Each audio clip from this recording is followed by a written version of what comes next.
I'm Bryce Crittenden. Hi, I'm Caroline Land, and welcome back to EPL's Overdue Finds. Caroline, how are you today? I'm doing well, Bryce. How are you? Excellent. Are you ready for an extra spooky edition of Overdue Finds? I wish listening audience could see how happy Bryce looks right now. I am. Are you ready? Oh, I'm definitely ready. I've been looking forward to this episode for a couple of weeks. We've known that we've been planning this one, and I'm always down to talk horror movies. Yeah. And we've got, in my opinion, like two experts joining us today in the field of horror movies. Mm-hmm. They're both big fans. They love talking about it, writing about it. So let's introduce them because they're both first-time guests on the show. One of our colleagues here at EPL, Indy, Randhawa, welcome to the show. How are you today? Thanks so much. It's great to be here on a cold October, but it's sweltering hot in the studio, so it's very tropical. Yeah. It is, yeah. I don't know what happened this weekend, but clearly they just decided, let's take all of the heat from the library and let's just push it into the sound studio where it's like 40 degrees in here today. But Indy, you have a really cool role with us because you work with our EPL to go literacy vans, and that's something we haven't really talked much about here on the show. So can you let everybody know a little bit about what you do and a little bit more about the lit vans? Absolutely. So there are, at any given time, there's 4 vans full of books, robots, all sorts of technology driving around town. We tend to go to a lot of places that don't have as great of access to the branches. So we go to Enoch, we go to a lot of Capital Region housing sites. We're kind of all around town. We tend to stay kind of near the Henday because there aren't a lot of branches out there, but we're trying to bring those public library services to people who don't always get a chance to use them. Nice. Yeah, I've obviously been out to a couple of visits, and you guys do such awesome work, and I'm sure a lot of people, maybe you're not familiar with it, but you've probably seen the vans driving around the city at some point. So yeah, thank you so much for joining us. And I know you also have your own podcast, which we're going to get into a little bit later on. Sounds good. Also joining us today, Mr. Stephen Sandor, author. You're also with Avenue Magazine, podcaster as well. Anything else I'm missing?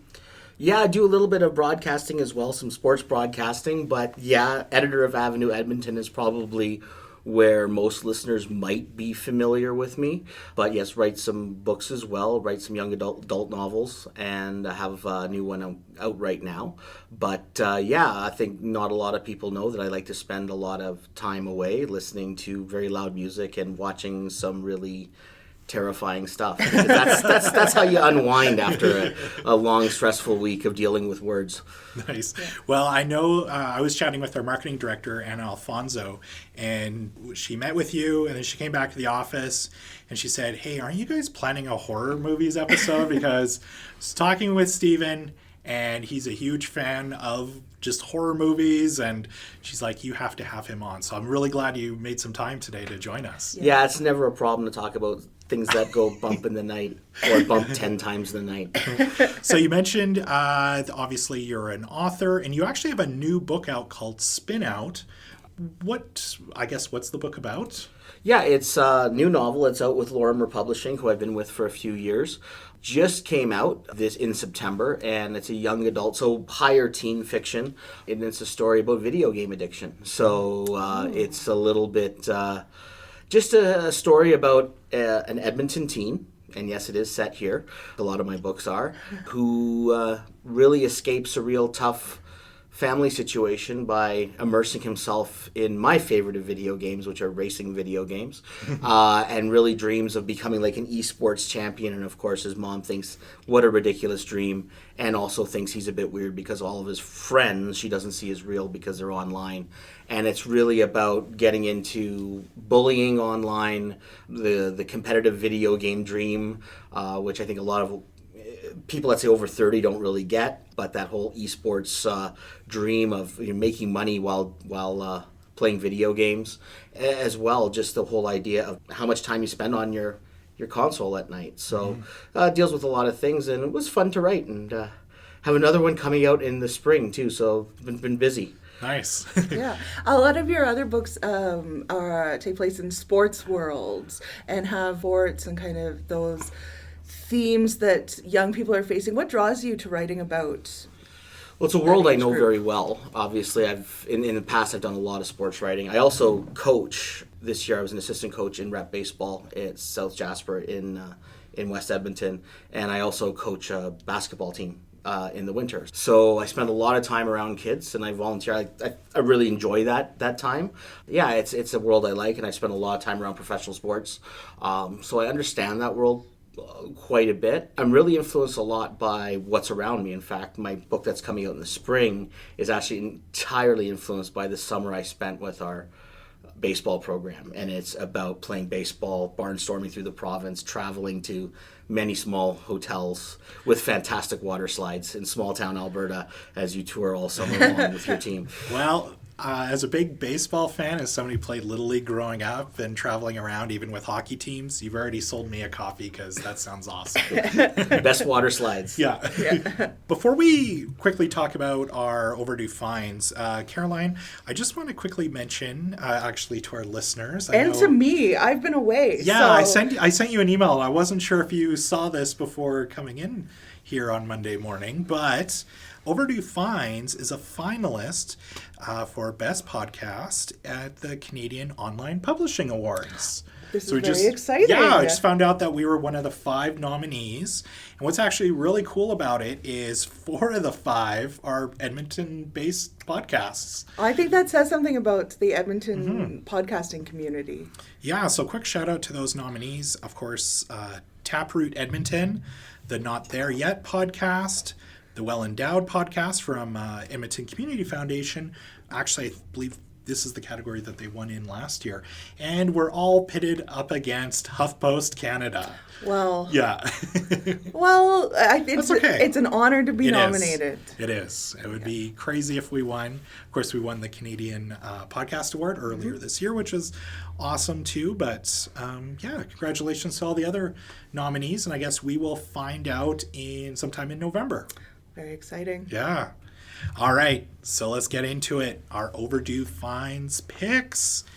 Indy, we're going to start with you. What have you been enjoying lately? Well, earlier in the summer, I read my first novel by Haruki Murakami. I read Kafka on the Shore, and it's been a long time since I read something and thought, this might be the best thing I've ever read, but that's how I felt. And I was delighted to discover that he has 18 books, and it's someone that I'd never read before. And it was like when I was 19 and I first heard The Who, and I was like, there's so many albums! And you have this giant back catalog to go through. So in the month since, I've read 8 of his novels, I think. So there's 10 more for me to go through, but I just love him. He does a lot of surrealism mixed with magical realism. So there's a world where a sheep can be possessing a right-wing leader. People fade away and just dissolve into walls. It's kind of beautiful and stark, but fantastic at the same time. And it's a style of writing that I hadn't really heard much of before. So I think all of Haruki Murakami is my overdue find, but Kafka on the Shore was the one that first got me hooked. So do you have your eye on the next title that you're going to be reading of his? I'm taking a break right now for October, and I was kind of getting a little bit lost in that world, and I think sometimes you need to take a break and kind of touch base with reality a little bit. And by reality, I mean ghost stories now. Yeah, Definitely. 18 books, like that's I completely understand how exciting that is when you Yes. find something you like and then can just dive right into there, but it can be completely immersive if you're not careful about using other things to kind of give you different feels. Yeah, and I feel like the danger sometimes is all of those novels can start blending together, Yes. and you kind of appreciate them a little less, maybe. Yeah, yeah. Steven, how about yourself? I guess first a disclaimer comes because this I discovered this because my wife works at Calder Library, so there's my disclaimer moment. And yes, if you're listening, honey, you did get mentioned. She brought home a film a couple of weeks ago by a filmmaker that we've both watched movies from before, Argentine-French filmmaker named Gaspar Noé. He made a movie called Climax last year, and through the first 15 minutes of it, I wasn't sure if I loved it or hated it, and I'm still not sure how I feel about it, yet I really want to see it again, and I haven't stopped thinking about it. It has no magic. It has no beauty. It is, and I'll warn any viewer, it is an extremely violent film. So that disclaimer goes right in. Basically, it's done with handheld cameras in a claustrophobic setting where it's like a disco dance troupe of professional dancers all mistakenly start taking this drug, and then they descend on each other like a pack of wolves and start killing each other. It is extremely disturbing. It is, I wouldn't call it a horror film because it's not like the kind of thing where you're waiting around the corner for something to go boom. It really is just watching something disintegrate into chaos, and you just watching scene after scene going, wow, what is this? And it is stark. It is brutal. It has no feeling afterwards. Like you feel you're going to need to take a shower after you watch this one, but it's a tough one, but I still can't stop thinking about it. So if you do have a real sort of capacity to take that kind of stuff in, yeah, Climax is the name of the film, and it's a really difficult watch, but one that I think at the end, you really, it's a movie that makes you think a lot about what you just seen, and you'll be kind of looking at yourself for a week thinking, what did I just do? Yeah, I've heard of the movie. I don't know. I'm glad you mentioned it. So now I'm like, okay, I have to watch that. But it definitely sounds like I need to be in the right mood in order to kind of enjoy it or maybe appreciate it. Yeah, he's very much cinema verite kind of director, so it's very much right into the action. If you've seen any of his films before, he doesn't pull any punches. He likes to show everything as the camera rolls. He doesn't, and in fact, from what I understand, this movie, there wasn't a lot of lines written for this film. He let the actors just improv, saying, you've been put in this situation, just imagine if you had taken this drug that had turned you into homicidal maniacs, what would you do to each other? And he just let it roll. Wow. So it's really disturbing. I will say it's not a scary bump in the night thing, so I don't know if it would qualify for a later talk, but it certainly would be up there in kind of films that make you go, ooh. Well, I'm definitely intrigued by that one now. Yeah. So I might have to put a hold on it. Yeah. Caroline. Yes. How about you? What have you been enjoying? My book is something that I talked about on the Guilty Pleasures episode, but I want to make it an official Overdue Finds pick today, nice. And that is Chop Suey Nation by Anne Huey. It is a nonfiction book from Anne Huey, who was a food writer for the Globe and Mail, and she got intrigued by this idea of why does every small Canadian town have the same Chinese restaurant? And when you think about it, you think of the ones that maybe you've been to, similar cuisine, similar decor, similar setup. How did this, what was the story behind this? And so she looked into it, went on a road trip across Canada with her husband where they visited all of these different places to get the stories of the people who run the restaurants. And at the same time, she was looking into her own past with her parents' history and discovered that they actually ran one of these restaurants. And she hadn't realized that, and trying to match up her parents' story of coming to Canada and being new immigrants to Canada and what that experience was like, and then what that means now for her, for the restaurant industry, everything that's happening. It's just a really interesting book, really great story. It made me very hungry while reading it. I remember the first time I had kind of a similar thought about this. We were driving, my mom, my sister, and I were driving through Algonquin Park. We're in the middle of the park. We come across this like small town. I think it's Golden Lake. And there's a Chinese food restaurant in basically what feels like the middle of nowhere. And you're like, what is happening? And you go in and it's exactly what you want it to be. You eat there. But understanding how universal this is across Canada. Another thing the book talks about is the development of the Canadian Chinese cuisine around like the food that does not exist in China, but was developed and created for a North American audience. And that to me is also really interesting. So it's an official Overdue Find pick, Chop Suey Nation. So I have to admit something, because I know you mentioned this book in, was it our last episode? It was the Guilty Pleasures episode. Pleasures one, sorry. And the Glass Bookshop, yes. Matthew Stepanek, former guest and EPL's writer-in-residence, They opened that up here in Edmonton City Center Mall. I went in there, I was looking around, I saw the book, and I purchased it based on your recommendation. Oh, I'm so happy to hear that. Yeah, so I haven't started to read it yet, but I will let you know once I'm done and let you know my thoughts. Yeah. I just wanted to break in that my in-laws owned a Chinese restaurant in Grand Prairie, my mother and father-in-law, so Really? it's it's a topic that would be very near and dear to my heart. Nice. I always joke around that no matter what small town you drive through, there's always the Chinese food restaurant and now an A&W. A&W is also everywhere, I find, too, no matter how small the town. You know what? I'm going to pass on my overdue find pick this week. And the reason for that is we have a lot of people who work behind the scenes here at the show. And we have people who help edit the show and make lists, which, of course, we always talk about. And one of our colleagues who works on that, Indy, it's one of your colleagues as well, is Maria Melanowski, and she actually helps put together a lot of the lists that you see on our website and that we always link to. And she actually has her own overdue find pick that I thought we could share this week. So her pick is Like Water by Rebecca Podos. So this is what Maria says. Well written, thought-provoking, and real. This YA title is about a young high school graduate who never expected to get stuck in her small hometown, but feels immobilized by an illness in the family. She meets newcomer Lee and their friendship and budding relationship is what guides the rest of the novel. I was taken aback by how much I liked this one. So thank you very much. I really like what she says there about I was taken aback by how much I like this one, and that I love that feeling of surprise when something grabs you and maybe you didn't expect it, or maybe it hits something unexpected. Yeah, I think that's an excellent recommendation. Yes, we of course will.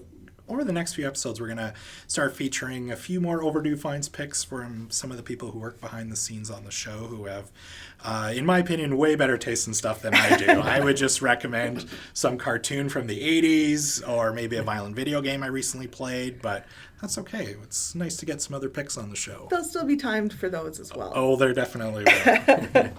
So let's get into our topic today, which is horror movies. As Bryce mentioned, you guys are all big horror movie buffs. What is it about horror movies that you love so much? I think that there's something wonderfully human and primal about being scared. I think that our fight or flight instinct is something that's hardwired into us, and I think there's a huge adrenaline rush that comes with it, and I don't always think that entertainment, no matter if you're reading, watching, or whatever way people immerse themselves, needs to be comfortable or easy.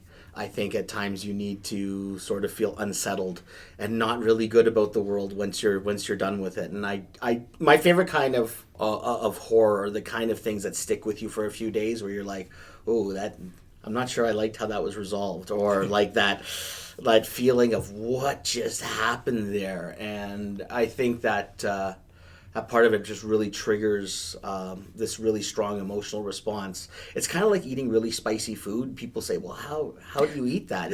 It's spicy, it's hot, but it triggers all these endorphins that get you going, and we find that for some people it really triggers, right? You need to have that. Yes, I like really hot food too. So that's, I guess those go part and parcel with each other, but I think it's that trigger that we like to have. Yeah. Indy, how about you? Well, I definitely agree with Stephen that at its base level, it kind of triggers something innate in every human. But I think horror movies have the biggest possibility of being more transcendent almost than other film genres. Like a truly great horror movie is more dependent on the semiotics of film, on the symbolism that's inherent in everyone, that we understand these things, even if it's not told to us. And a good horror movie is better at exploiting those than, I'd argue, a musical or a comedy. While each one of those, sure, they have to have a good script and good actors, but if there's one thing off in a comedy, if it's low budget, you know what, it still works. A truly great horror movie, the ones that go beyond just jump scares, have to have everything, because they're most dependent on creating that sustained atmosphere, and the slightest break brings you right out of it. Because I think at their best, films, especially when you're watching a movie in a theater, it's kind of like a shared dream almost with everyone there. And the idea of just a shared nightmare is just kind of so much more interesting to me. Yeah. So I think that's what always got me into it. Yeah, I love that they just kind of take you out of your comfort zone sometimes. My wife Cheryl, she's not a big horror movie fan, but every now and then there'll be one that comes out and she'll be like, I want to see that. I know it's probably going to give me nightmares, but there's just something about that I need to go and watch. So, yeah, I think that just that whole notion of you go in there, you know what you're kind of going to get from a horror movie, but you know what? Sometimes you don't. Like one movie that we talked about off air today was Hereditary. Like, perfect example of one where I saw the previews and it looked scary, but then once you get into it and you're like, this is one of the most disturbing movies I've ever seen in my entire life. And it exactly has that kind of ending where you're like, wow, what did I just watch? And you're like just sitting there thinking, what just happened in the last, without giving anything away for people who haven't seen it, but just the last 50 minutes of that movie are exceptionally intense. Yeah. I think there's something really great about getting out of your head as a movie watcher, as someone going and kind of thinking like, oh, I know where this is going, I know exactly what this is, maybe picking up on some of those cues early on and just letting yourself experience what's on screen. And when everything is hitting those notes, you're not thinking of like, oh, that's not realistic, or that doesn't actually happen, or why isn't she just calling for help? Like, if you're not thinking those things, you can just kind of settle in and experience the film. And I love the analogy to the spicy food, because both of the watching a horror movie and eating the spicy food, once you start, you're committed. You're in. Like, you can't half eat something spicy. I mean, you can stop. Yeah. You can not eat more, but once you've done it, you're committed. And the same kind of with horror movies, of even if you're watching, you're like, okay, well, I can't stop. I can't not see what I've seen. So that reminds me, Stephen, you also mentioned this off air that, and you have to share it because I think it's really cool. You actually have rules in your house for watching horror movies. Can you lay those out for us? Because I think these are I'm worried that there's going to be some parenting watchdog group out there that's going to hear what I'm about to say. Because my son is 11 and he started watching horror movies with me probably about a year or two ago. At the start, I would joke with him that, there's rules, right? Like, the movie goes in, you're committed to it. Once you've made that decision, you're in. Lights go down. There's no touching or hugging or consoling. There's none of that. Like, I'm not here. You can do that afterwards. I can be the dad you talk to. But for this next, like, we are kind of like a little bit of arch rivals. I want to see you squirm. And if I squirm, that's all good too. Because you're here to be scared. I might make an allowance if we say, hey, this movie's just not very good. So, yeah, we've watched quite a few together. And it's funny because there's certain scenes that I know stuck with him and kind of bug him. And I love to sometimes just quote lines from it every now and then. So we have some fun with it. It's important that you experience that and enjoy it. And like, it's like the shared nightmare thing. Yeah. It's like I like watching him squirm. I don't know if that makes me the world's worst parent. And, if someone comes to take him tonight, I'm in trouble, I guess. Yeah. Speaking of the shared nightmare aspect, I have to ask, what would you rather do? Watch a horror movie in a theater where everyone is kind of having the same experience for the first time, or watch it at home where you can kind of control the atmosphere? That's something I go back and forth on a lot. And I think it's completely dependent on which horror movie it is. And unfortunately, if you haven't seen it, you can't make that judgment call. While there's certain, like, slashers that are definitely a theater thing, some of the more, like, nuanced, subtle ghost stories, I kind of like watching them at home, especially if it's a haunted house and you're in a house. It just kind of feeds into that a little bit better. Yeah, I would agree. I think it depends. I think there's the sort of fun horror movie where, like, say, like a Scream or something like that, where it's kind of campy, it's kind of fun, and you kind of enjoy that with an audience. Like, you're kind of together and having a fun time with it. But I think things that are really dark and disturbing, I like sort of being in a controlled environment, or we talk about a little bit more cerebral when you're talking about that symbolism and stuff that's going on. I certainly think that I like controlling that a little more. It's funny because for horror movies, I prefer to be in the theater watching it. There's just something, I know I've got my phone off, I know I should have it it turned off at home, but there's just too many distractions at home, and I like that kind of shared experience of everybody sitting in this dark theater together and just hearing little things throughout the theater, people gasping, or you can hear people getting uncomfortable. I remember going to see, this wasn't the scariest movie, and yeah, I guess it would fit in this category, but A Quiet Place. And spoiler alert for the ending, it is a little sad, and I remember hearing this lady openly weeping in the theater while watching it. So those type of experiences you really don't get with many other movies, or obviously at home. The fun thing to do is the watching people leave the theater count. Yeah. Where you're like, these people just walked Absolutely. out. They couldn't take it. They couldn't take it. And you're like, all right, this is good. And you're like, 7, 9, 13. Absolutely. Yeah. I had made some horror movies that have been in theaters, and the greatest thing for me, because I know how it goes, and I would just sit and watch the audience, and that was the best movie watching experience I've had, is just watching people react to it. And yes, I got a couple of walkouts, and it kind of made me a little proud almost.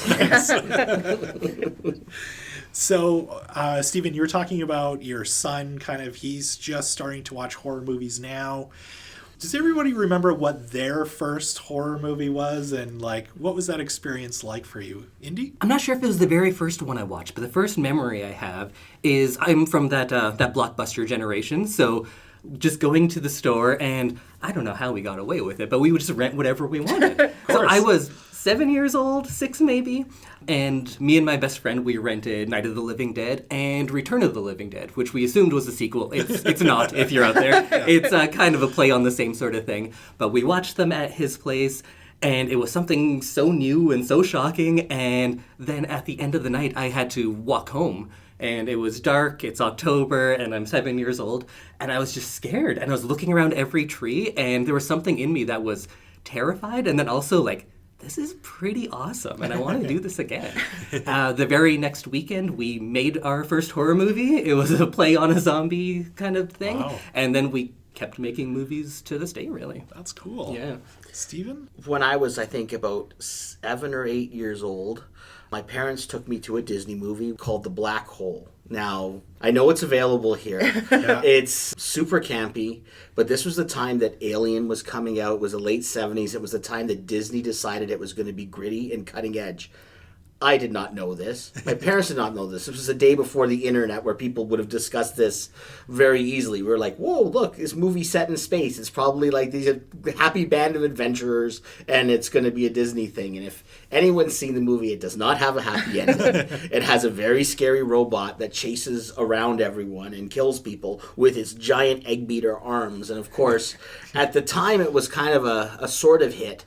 And my brother, knowing that this movie had really messed me up, it really bothered me, would chase me around the house. And the robot's name was Maximilian. And he would say, "It's Maximilian." And he would spin his arms around. And I go, "No, no, no."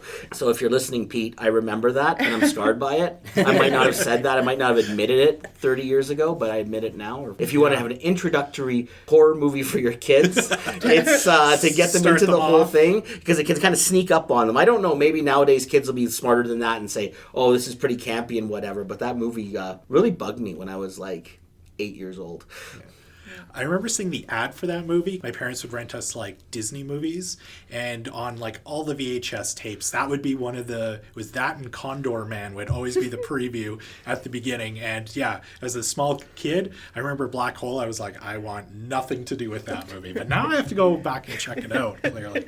Caroline, do you remember your first horror movie? Not at all. No. I really don't. I was trying to think about what it might have been, and I can't think of anything I would have watched when I was younger.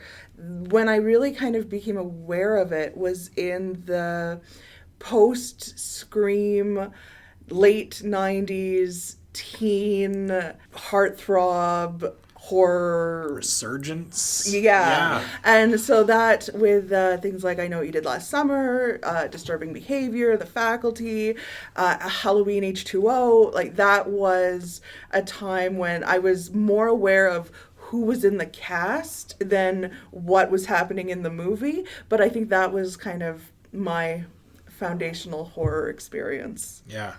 The very first one that I think I can actually remember watching was Gremlins. if you want to call it that. It kind of fits in that genre, I think. And I was totally desensitized to it because at the time, like, Gremlins had all this merchandising behind it. So at home we had these there was like the small record and then the book. So I pretty much knew the whole story before I actually saw Gremlins. So I was fine. Now, the movie that really scarred me, though, and it is not a horror movie, and is actually, along with The Black Hole, this might be a good double feature, Return to Oz. That movie, I remember my parents taking me and my younger brother to. They probably at the time, this is pre-internet, mid-'80s, thinking that, hey, it's a sequel to The Wizard of Oz. What can be wrong with this movie?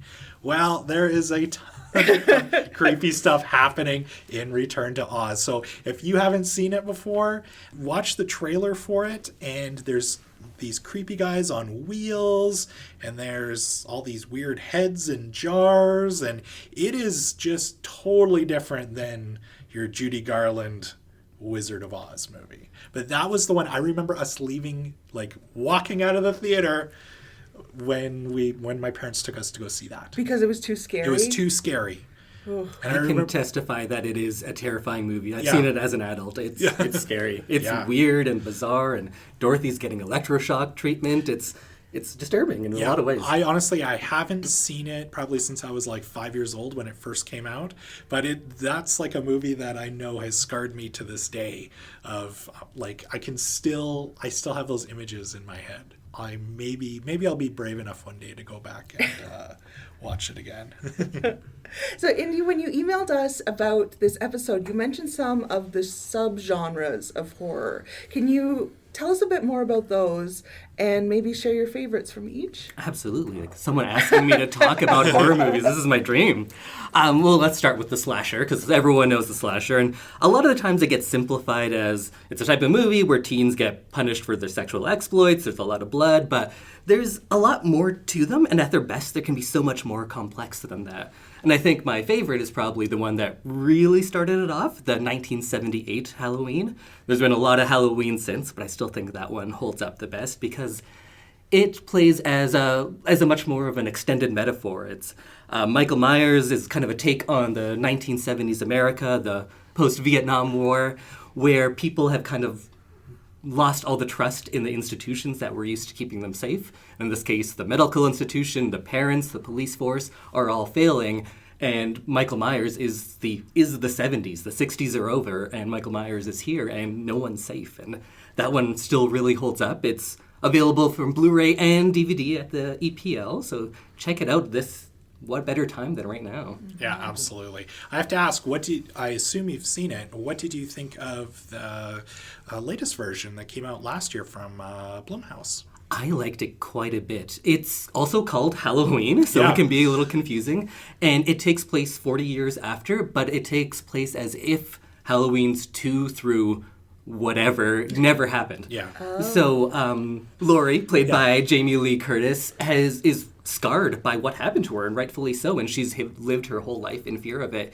And I think it's a really fitting sequel, because it pays homage to the first one without being too much just into the fan service, but I really enjoyed it. I did too. No, I really enjoyed that the new Halloween.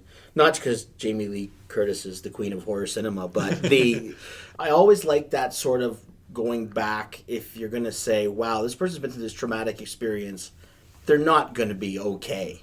This is a woman that's kind of gone full Sarah Connor in her adult life, right, and simply almost waiting for him to get out. Yeah. Myers. So it was well done. I would totally agree, though. The Halloween, the original one, is a must-watch. I have watched that with my son. So he's seen that. You know, it's good if he has to, like, oh, you're going to be alone at home for a little bit, huh? Oh, okay. And I think that's not a bad introduction either, because it's not super gory, but it kind of lays the groundwork for understanding horror films, really. Yeah, no, that's actually a really good point because, if you compare it to a lot of stuff that you would see later on, like about 10, 15 years after that first Halloween was released, it's pretty tame, actually, by today's kind of horror standards, if you will. So, yeah, it's probably not a bad one to start kids off on, I guess, if you want to look at it that way. Steven, do you have a favorite, like, subgenre of horror, though? I don't know if I called a subgenre. Certainly the last maybe decade, 15 years, we've seen, the rise of the zombie movie, the rise of the vampire movie, a lot of the established genres getting updated, and I think, new takes. My favorite of a new take on anything that I would recommend, both the book and then the film. I don't know if you want to do one first or the other. John Lindqvist, a Swedish writer, he's been called the Stephen King of Sweden. Guy was, a former stand-up comedian and decided to become a horror writer. Wrote what I think is maybe the most beautiful, and I say that with in italics, in quotes, horror novel ever called Let the Right One In, which is a take on the vampire movie. There's been 2 films made of it. A wonderful Swedish movie that is maybe my favorite horror movie of all time. And then a really poor American one called Let Me In. So you can get both the Swedish one and the book here.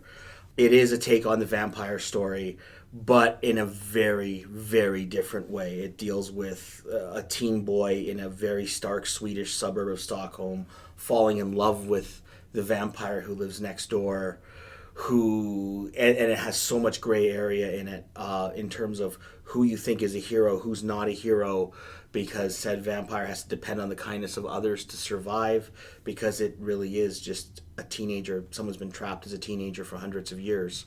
And so this somewhat androgynous character develops this relationship with the boy next door. It's a beautiful story with the whole coming of age thing. It's about 2 people, sort of 2 teens falling in love, but at the same time, the horrifying ends they'll go to preserve the vampire's life and the people they use along the way. And at the end of the film, this so-called swimming pool scene, which people who are seen it know in both the novel and in the film, is one of the most intense horror scenes ever written or put to film. It is absolutely stunning. But in that subgenre of updating the sort of the vampire story, the monster story, I think this by far does the best job of sort of making it your own. And I think it's a much grittier, truer kind of love story of what would evolve if you fell in love with a vampire than, let's say, Twilight. Yeah, definitely. I've seen that movie too. I haven't read the book. I want to now. And yeah, that's one of those movies that stays with you for weeks after you've watched it, and still to this day. Just when you brought up the swimming pool scene, I'm picturing it in my head right now. Caroline, do you have any genres that for you, I know you're not the biggest horror movie fan, but is there anything you're like, yes, there's this new slasher flick out this week, I have to go see it, or anything else like that? Not really based on genres. I will sometimes go if I think I'm going to be spoiled by something. So even earlier this year, when I was not seeing a lot of movies because of my concussion recovery, I did go and see Us, because I was afraid that by spending time on the internet, I was going to spoil myself for any twists or things, and I just wanted to experience it fresh. Yeah. No, that's totally understandable. Yeah. I haven't seen it yet, but I felt that way about Midsommar. I didn't go see it yet. I want to. I think it's out on maybe Blu-ray this week, and I will definitely check it out. That was one, too, where I was definitely afraid that the movie was going to be spoiled for me online. I'm actually a really big fan of sci-fi horror. I love Alien. I remember watching as a kid as well, and just that whole idea of being, space to me is scary enough, let alone being trapped on a ship with this killer alien is a whole other thing. But yeah, that Event Horizon, which is still to this day one of the most disturbing movies I've ever seen.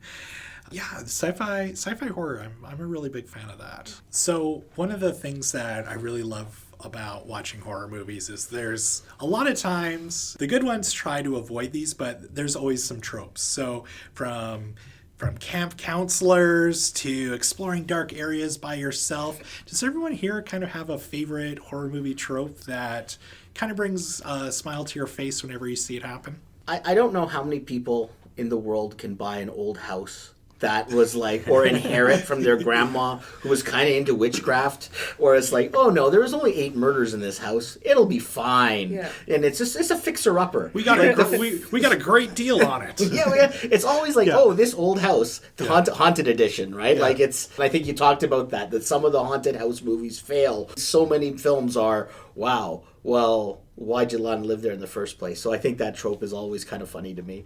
Yeah. Indy, how about you? Oh, I think I kind of went another way when you asked me, and I picked up things that are my favorite because I think they're great. So, like the idea of metaphorical monsters, because we talked about how Michael Myers is the crumbling of society. George Romero, who did the Night of the Living Dead movies, used zombies to be a metaphor from everything from consumerism to race relations in the United States. Frankenstein's monster is just humanity. The Babadook is grief. And horror movies are able to do that in a much better way than I think a lot of other types of movies. It seems heavy-handed when a drama or if a comedy's doing satire, it's right in your face. And horror movies have that advantage, I guess. They can say things much more subtly, and you can tell I'm just a big fan and a big film nerd because I'm pioneering, like, you know what, horror movies are tools of social change. But really, like in recent years, you could look at Get Out did the same sort of thing, and that got a lot of mainstream success. So I think horror movies are great at doing that, about using these extended metaphors for entire movies to great ends. Mm-hmm. What about you, Bryce? I think for me, I always get a kick out of this because I think, like, what would I do in this situation? It's the let's split up. Yeah. Why do you want to split up? This is clearly at least one or two of your friends has died in this situation. No, we're not going to split up and go down this like dark hallway together or explore this haunted house together. Walk into the creepy forest. Exactly. No, we are hanging out together. Everybody, we're going to work as a unit to try and survive this situation. There's no way I'm going to try and tackle this by myself. So that for me is my favorite. Do you have one? Yeah, I love when at usually the resolution of the movie, there turns out to be a secret connection, like somebody was, and I'm avenging my brother, or there's a twist that gives it a reason. And I just recently rewatched Scream, and it kind of plays with this idea of not having a reason for the killings, but then in the sequels there are reasons for the killings, but it's this idea of like, oh, okay, this is why this is happening. I think makes it a little less scary for me. And then this isn't a trope, but I just really love when there's any research that's happening in a library and they're using like a microfilm machine and it's just flying past as they like speed through dozens of issues, and then they press stop, and it stops exactly on the article that they are looking for that usually has like a picture of the missing kid or the victim or something like that. They're just in like the corner of the photo too, and that is just the most unbelievable part of a horror movie for me is their successful microfilm usage. Like there's always the person over the shoulder go, wait, what was that? What was that? It's like you didn't see anything. Yeah. Pretty much. So we've mentioned a few of the older classic movies, but what is a recent horror movie that you think people should check out? Well, maybe we'll go to Hereditary, and I think we've mentioned it a couple times already. A film that you're going to need to watch twice, because it's a film that you think maybe the first time it is a bit of a haunted house film, and you think to yourself, wow, this is kind of, I've seen this before. It's pretty intense, but there's nothing really out of place until the last 15 minutes arrives of the film, and then you realize there's an entire other film that was happening in the background that you were kind of ignoring that was developing something far more sinister, and you realize that the first film that you thought you were watching was just a red herring.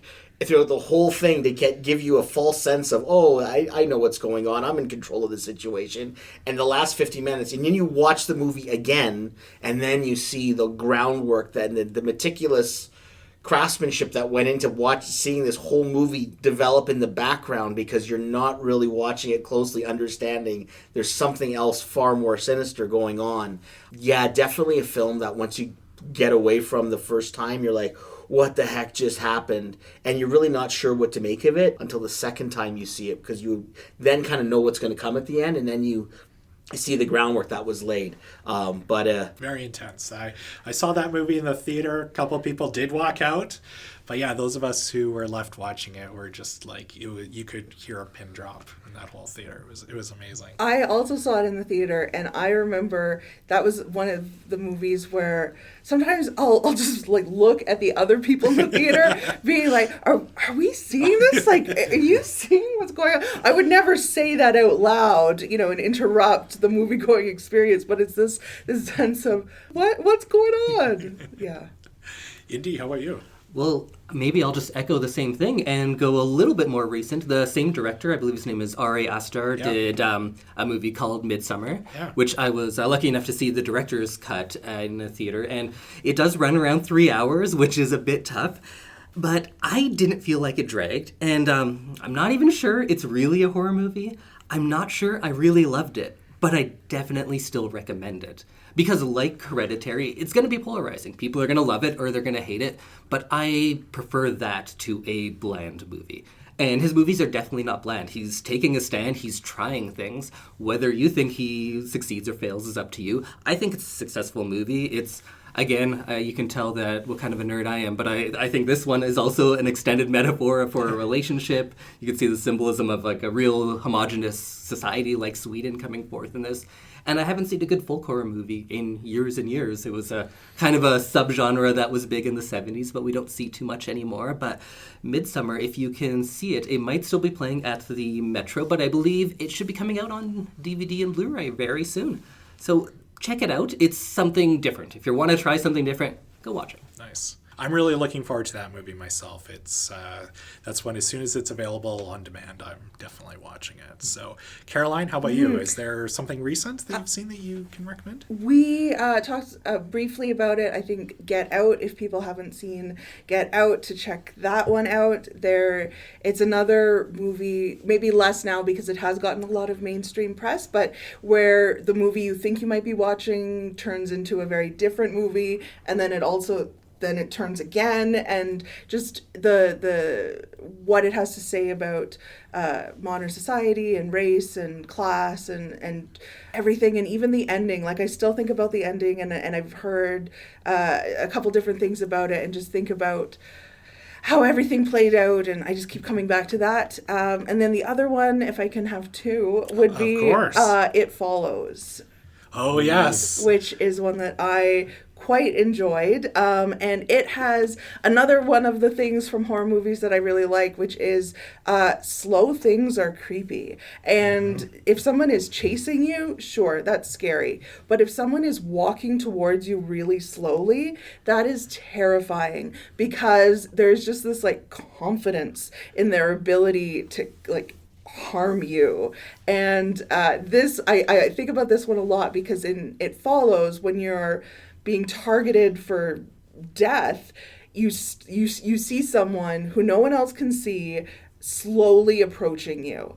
And when I saw this, I was in the balcony of the Metro Cinema, which is my favorite place to watch movies, and people leaving the theater and going to the bathroom and then coming back to their seats has never been more terrifying.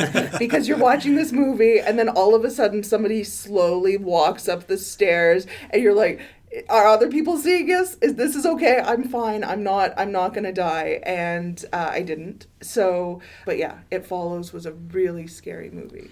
Ton of metaphors in that movie, obviously, just with the plot of the movie, of course. The one thing that I thought was really cool about that movie, too, it felt like a lost John Carpenter movie. Absolutely, from the score. 80s. The score, it felt like it kind of looked like it was taking place in the 80s, but it wasn't. It was just everything about that movie. That was one of those ones where I left the theater and just I wanted to talk to people, being like, wasn't that amazing? Like, just like grabbing people and getting their opinion on it. I was just absolutely blown away by that movie. I saw it at its premiere at the Busan International Film Fest in South Korea, and it was a midnight showing. There were 3 movies, so it went from midnight to 6 a.m. And we got out, and the whole train ride home, even though it was 6 a.m. and I had to be teaching at 8, I was still just telling everyone, "Did you see that?" And then this shot, and what about that score? It was amazing. Yeah. I think it's one of the best of the last 10 years, I thought, and also a real fun game to play with your friends when they say like, "Oh, I like that girl's shoes." You go, what girl? And it really creeped them out. So one that I recently watched, I pretty much had all these movies on my list, so except for Midsommar, which I haven't seen yet. One I just recently watched, I thought it was really overlooked when it came out. I think it got kind of buried because it came out around the time Avengers did.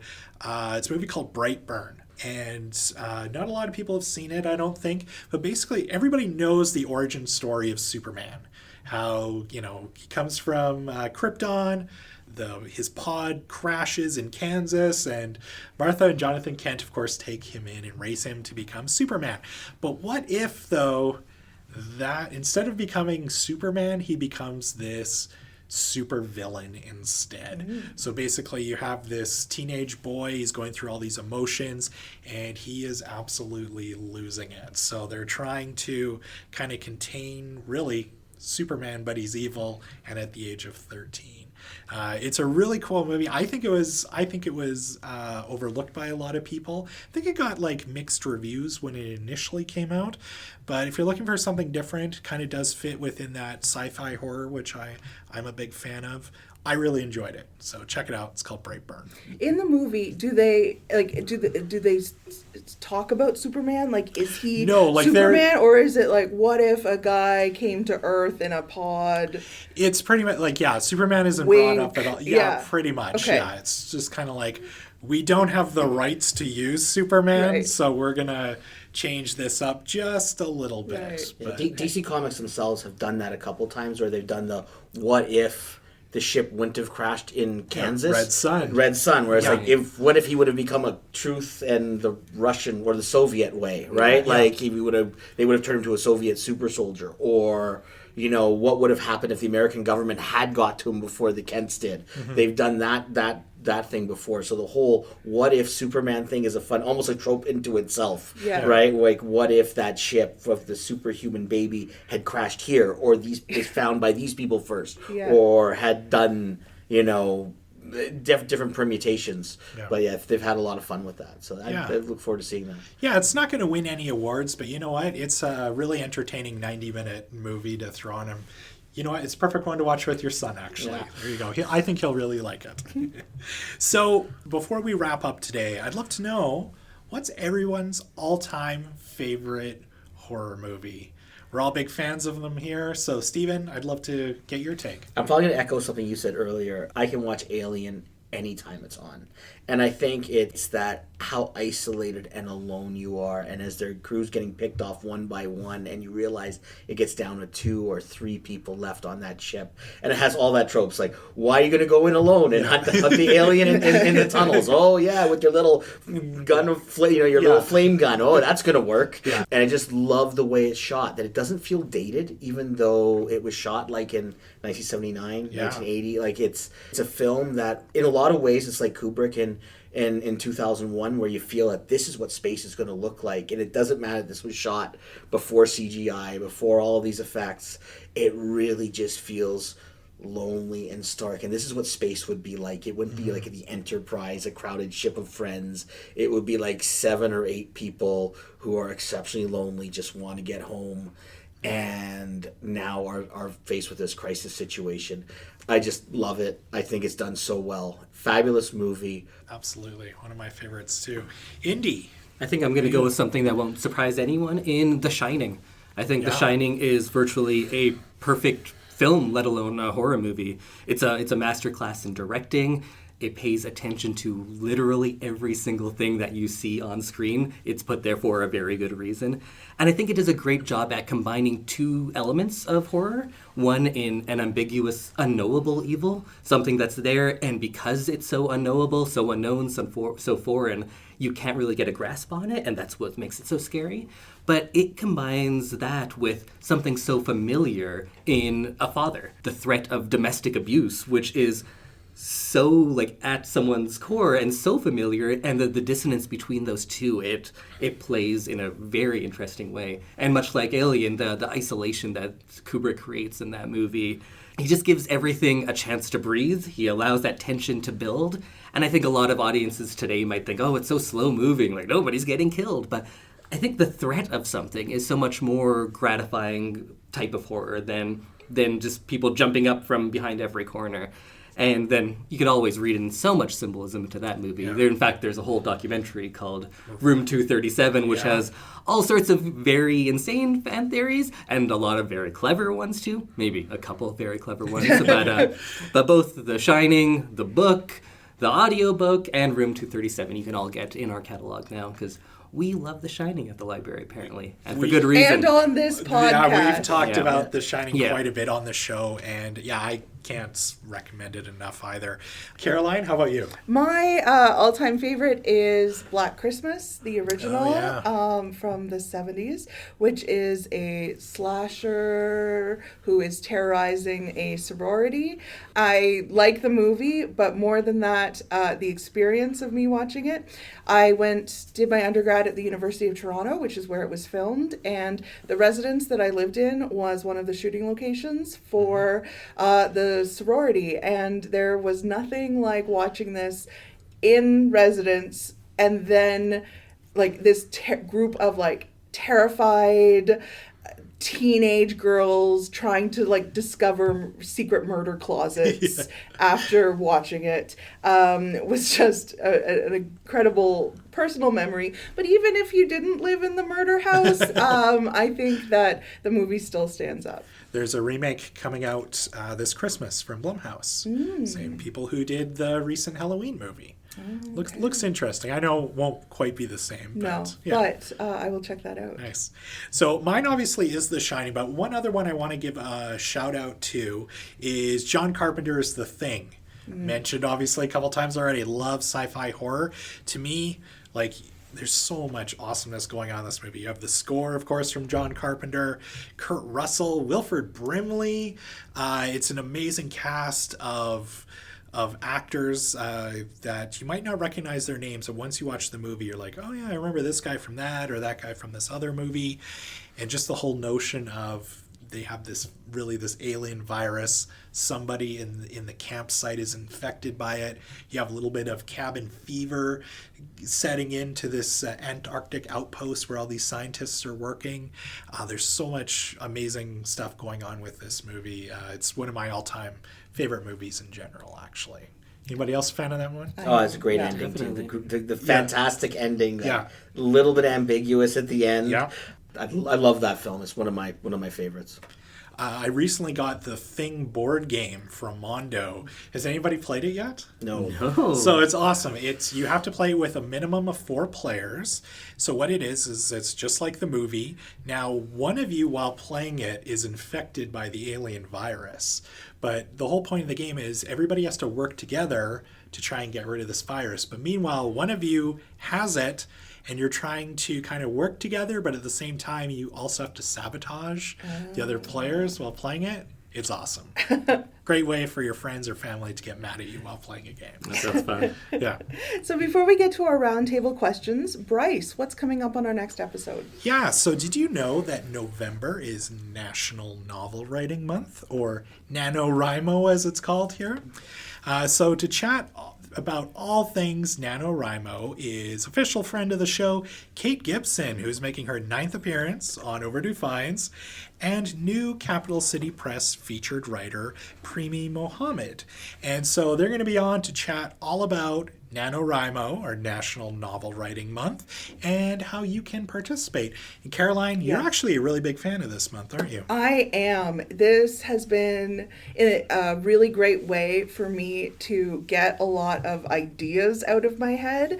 I've written some interesting National Novel Writing Month novels, I will put it that way. Well, I can't wait to hear about some of them in this next episode. We will definitely talk about them. Nice. So, to wrap things up today are, of course, our quick roundtable questions. So, let's say that you're the last person standing in a horror movie, and you have to square off against either Freddy Krueger, Jason Voorhees, or Michael Myers. Which one would you choose to fight, and why? Steven? I think Michael Myers. Not as quick as the other two, so that helps. And I guess this goes back to my fandom, not necessarily so much as me thinking, well, I'd survive this better than the other ones, but just because I love the Halloween movies more than the other series. But I think I'd almost be kind of thrilled. I'd be like, hey, Hey, Yeah. I know that guy. if I'm gonna get killed by any horror movie monster, I'd like it to be you. I think that would be good. So I might ask for an autograph before he did. Could you put like an M? Or carve it in when you're just let's just do that. So, Indy, how about you? I think I gotta go with Freddy. Like, outside of being a very big fan of especially the first movie, I think I'd have the best chance at surviving with him. I don't sleep very much, so I got that on my side. He, after the first movie, gets really quippy, so I think there's a good chance to escape in that time. And then if I do die, it's going to be in an inventive and fun way. So I think I'm going to go with Freddy. Definitely. How about you, Bryce? I think to echo what Steven said, I would probably have to go Michael Myers as well, only because I think that would be the only one I might be able to survive. Now, I wouldn't. Being a guy in horror movies, it's you're dead right away.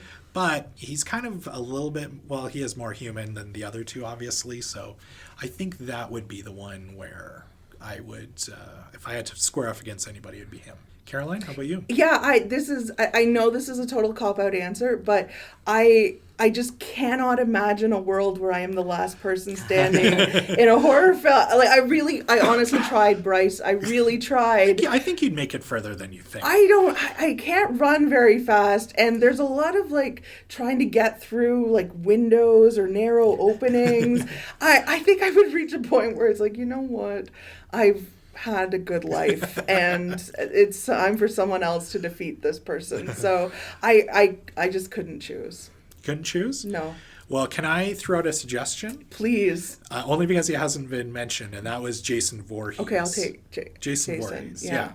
And I just want to give a quick plug. There is actually a Friday the 13th video game. Okay. You can borrow it here from us here at the library, and you can either play as Jason, or you can play as one of the camp counselors, and you can actually play it online, and you can work together to try and survive the night against Jason Voorhees. So I can train, is what You you're can train, saying. I can absolutely. train, get ready, and then take him on. Yeah, Okay. so you just need to borrow that video game from Good. us. are there any cars left alone in the woods that somehow someone's left the keys in the ignition except it won't start? Yeah. There is vehicles left there. I haven't played enough to know whether or not the keys work or not, but yeah, that's Another horror movie That's trope. another trope, absolutely. Okay, horror films are known for their countless sequels and remakes.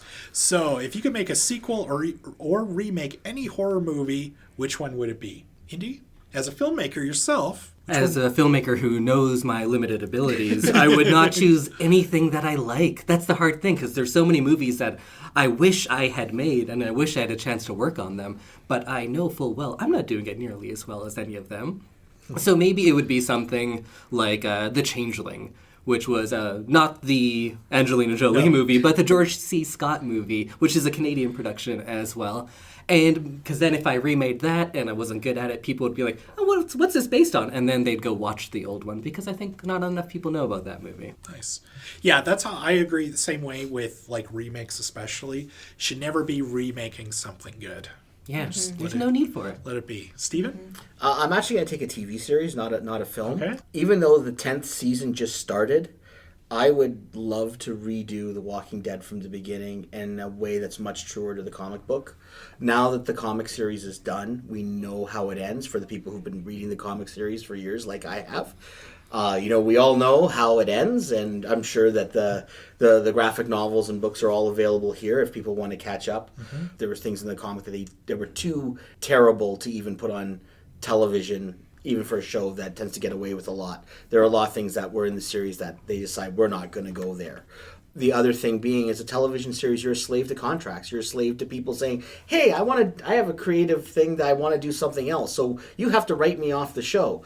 And, this has happened to any long-standing television series. It happened to MASH, where characters have to be killed off or gotten rid of, and almost completely divorced itself from the source material. Especially the way that without giving it away, the way that the comic series ended, with a real kind of reflection back onto why this happened and what's happened to society. I would love to see someone take that on and do it like a British series, where it's it's a limited run. It's going to start here, it's going to end here, so you have a reliable cast saying we're going to do 18 episodes. And we're going to go through it, but we're going to go really much closer to the source material so people can enjoy that. I would love to see one. Yeah, I haven't read the final issue yet. I bailed on the TV show a few seasons ago just because I was like, I'm done with this. It's so far apart from the comic that, and I just wasn't a fan anymore. Caroline, how about you? Yeah, I would think I would like to take something from the period I mentioned earlier, like I Know What You Did Last Summer, and do the, okay, you've lived with this trauma for all these years, but do it like super serious and look at, what life has been like when, your friends were gutted by fishhooks. And I think that we could really get some great performances out of Jennifer Love Hewitt and Freddie Prinze Jr. Definitely. And I think that is the movie that we need now more than ever.